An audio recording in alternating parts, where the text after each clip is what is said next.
All right, friends, it's no surprise to you now that this month we are focusing on accessibility, indeed on engaging in the process of becoming an accessible to all congregation. That is a designation within the United Church of Christ. And as far as we can tell, as far as our A to A team, that's the short way to talk about accessible to all. As far as our A to A team can tell, we would be the first accessible to all congregation in Indiana. That is not something to applaud. That is something to scratch our heads about and to wonder, yes, do we want to be first? Especially given that whole conversation we had last Sunday about being First United Church. Yes, we want to lead the way, but it's pretty sad that none of our congregations in our state, some in our conference, there's one in Kentucky that I found on the list, who have gone through this process and made this commitment. What is that commitment, you might be wondering? It is a commitment to become welcoming, both physically and attitudinally, with our attitudes, with our perceptions, with our whole selves, to be accessible and welcoming to people with disabilities.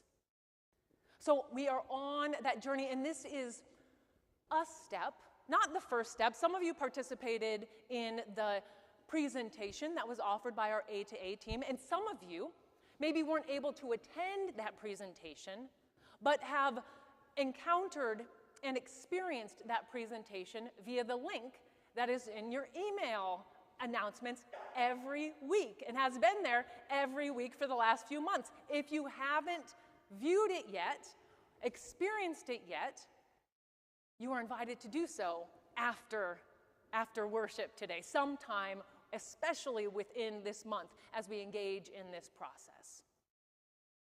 So this is the start off of this month focus, though. So I thought we could at least address the issue of language.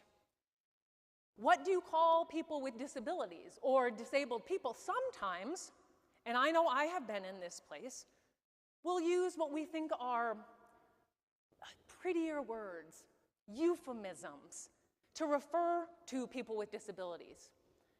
We'll say they're differently abled.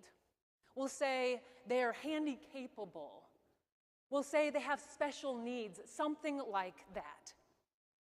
Well, as I have been on this journey, I have learned from folks who are in leadership with the UCC Disabilities Ministry that using such language actually diminishes the experience of the disability in the disabled person's life.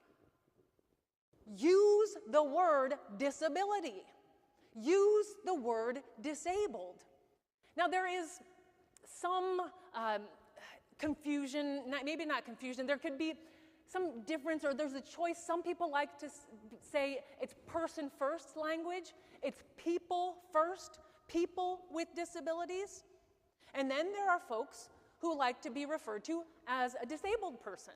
They want their disability front and center because it's a huge part of who they are. How do you know? Well, how do you know somebody's pronouns? You ask them. It's better to ask, what do you prefer? Do you prefer to be referred to as a person with a disability or a disabled person? Okay? It takes some sense of humility, I suppose, and realize that you're acknowledging another person's worth, their value, their own identity. Ask the question. So more on language. What's a disability in the first place? You know, you can look up the Americans with Disabilities Act to see what a disability is, and that can be something that impairs you physically or mentally in one particular area of your life, at least one area of life. That's sort of the medical model.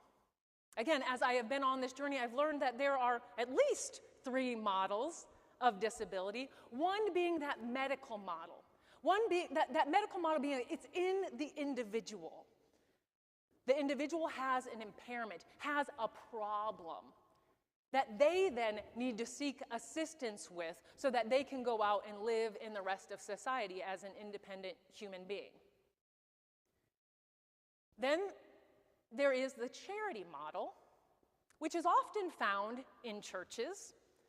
The charity model sees the disabled person as completely helpless and completely dependent on others, not bringing any gifts, any talents, any resources to be shared. But they are one to be pitied.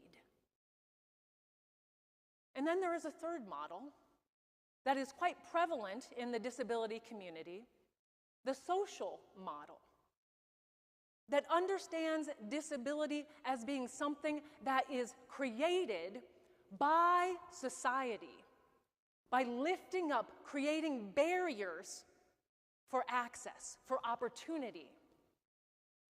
If we had ramps all over the place, somebody who uses a wheelchair would have access. They would be able to get where they need to go, but they are disabled because there are stairs only. There is no elevator. There is no ramp. Somebody who is blind is disabled because everything is written out in printed language, but not in Braille or not given an auditory reading. People are disabled because they are discriminated against in the workforce, maybe even being paid sub-minimum wage compensation. Yeah, that's still legal in places, even though our minimum wage is abysmally low. That is the social model of disability. Another term that we will be referring to, be hearing about, is ableism. You've heard of sexism, you've heard of racism. Some of you have maybe even heard about ableism. Ableism is very similar, all of those isms, but what does it focus on? It focuses on different body minds, and that's another word we should probably define. Body minds that we used in our call to community today. The body mind is pushing against the Western dualism of body and mind, oftentimes viewing the mind as being more powerful than the body, but them being certainly separate entities. In disability justice, the body and the mind are understood to be inextricably interconnected, so using the term body-mind brings that to the fore. So again, ableism. Ableism is a hierarchy that says certain body minds, in particular one sort of body mind, is of greater value than other body minds. Simple way of defining it, a narrower understanding, would be discrimination against disabled people, is ableism, okay? But ableism has so many roots and is connected with productivity, our understanding, our value of productivity, of excellence, of normalcy, okay? It's a much broader, very connected, intersectional way that we value or devalue body minds. So that's a bit on language. And now before I finish up, because I want you to actually be able to process and think, and this is just a beginning point, I don't have to go the whole way today, to respond to the question of why. Why do we have to talk about this in church? We have ways that people can get into the building. We have gone through the process of even reconstructing our bathrooms so that they can be accessible. We include closed captioning as available on our Zoom. We have listening, hearing devices that are available to people who might need some assistance. We even have large print bulletins. Why do we need to engage in this work? Well, one reason is that when the Americans with Disability Act was passed in 1990, some of you may be aware that communities of faith were exempted. Yeah? You were aware of that? That means churches, we don't have to follow the Americans with Disabilities Act. We don't have to be accessible to people with disabilities.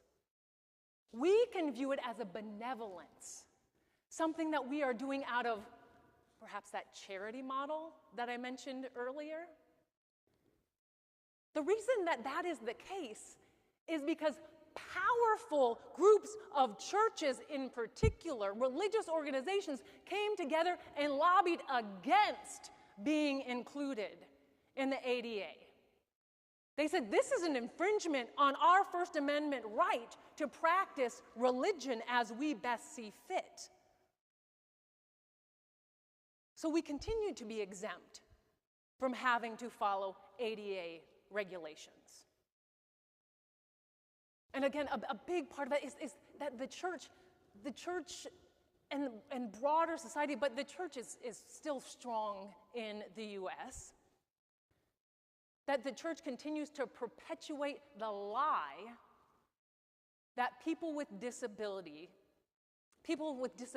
are less than, that they indeed need to be cured, or perhaps that they are being punished by God for some sin.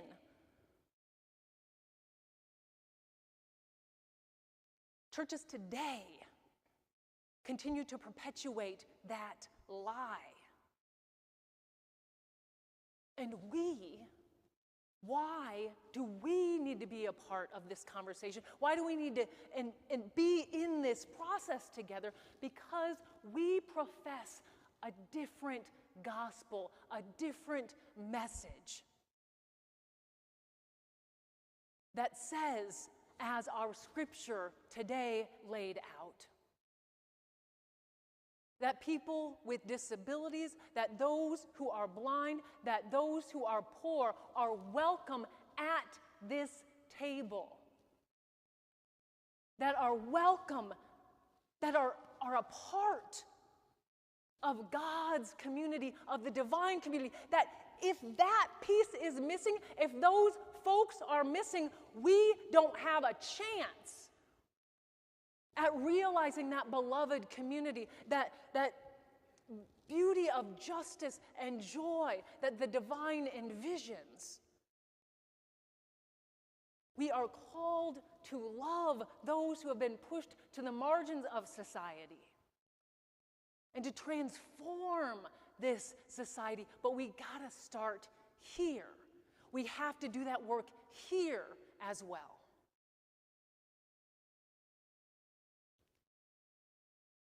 So friends, I hope, I pray, I challenge you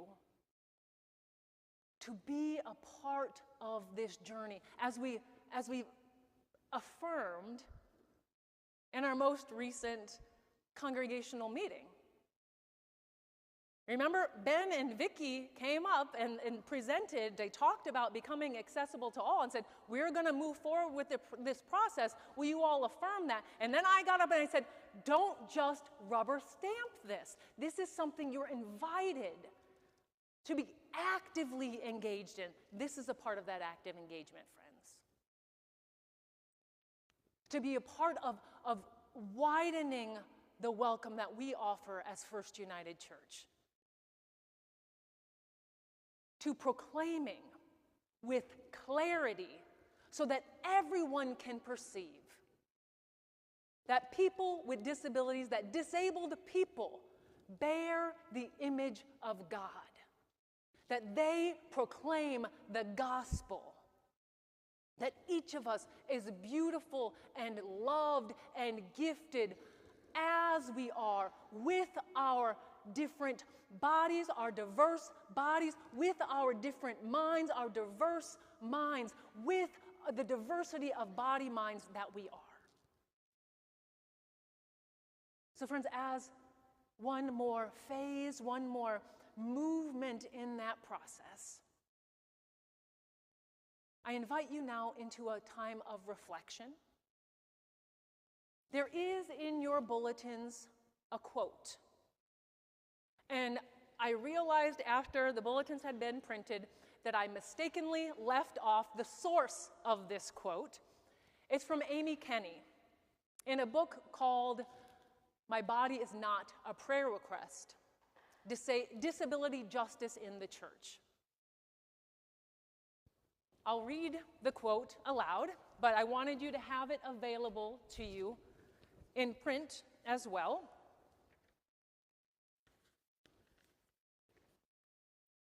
If I can find my spot. There it is.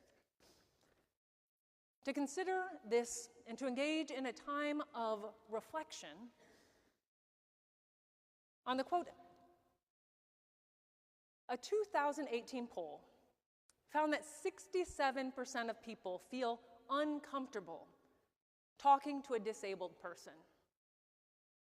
Disabled people make up about 25% of the US population and 15% of the global population. Yet we still make the majority of our neighbors feel uncomfortable simply by existing.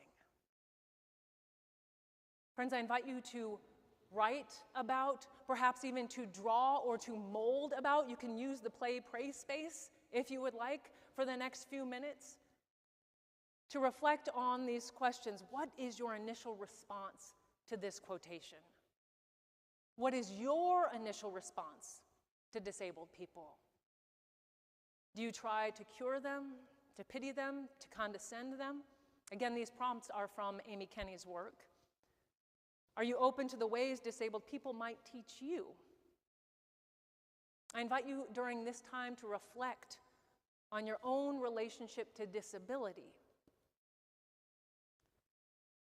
and how it might make you defensive as we engage in this accessible to all process as a congregation. And then following this time, I invite you to talk with each other, to connect with one another, to continue discerning. Find a friend, call somebody up, maybe in a group during fellowship time, coffee hour, to engage in this conversation. There should be tiny little pencils in your pews, and there should be a half sheet of paper in your bulletin. Friends, let us engage together now in a moment of reflection. You'll be invited back into this space where we'll join together in singing These Bodies, which we practiced at the start of the service. But let us be together now for a moment of meditation, for a moment of journaling, for a moment of reflection, for a moment of pause.